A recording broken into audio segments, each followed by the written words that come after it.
Welcome to today's tutorial on constants in C programming. Constants are values that remain unchanged during the execution of a program, providing stability and preventing accidental modifications. Constants in C are similar to variables, but their values cannot be altered once they are assigned.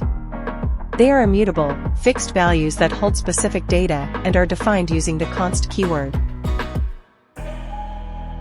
In C, constants can be categorized into integer constants, whole numbers without decimal points, like 25 or -10.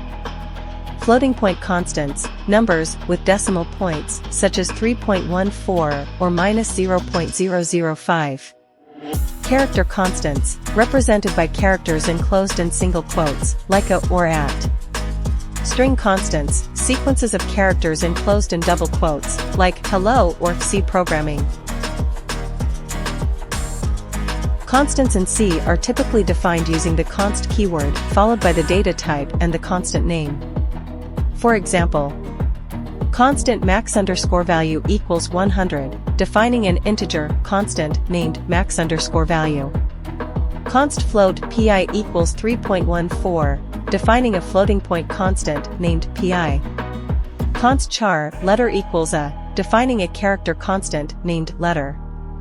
Const char message equals welcome, defining a string constant named message. Constants offer several advantages. They improve code readability by giving meaningful names to fixed values.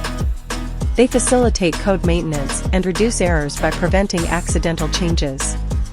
Constants enhance code modifiability by allowing you to change values at a single location. Let's explore how constants can be utilized in C programs, from simple arithmetic operations to defining sizes in arrays or loops.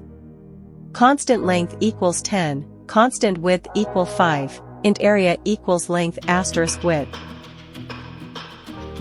Constants play a crucial role in C programming by providing stability and clarity to your code. They ensure that specific values remain unchanged throughout the program execution. Experiment with constants in your code to enhance readability and maintainability. Don't forget to like, comment, and subscribe. Thanks for watching. Happy coding!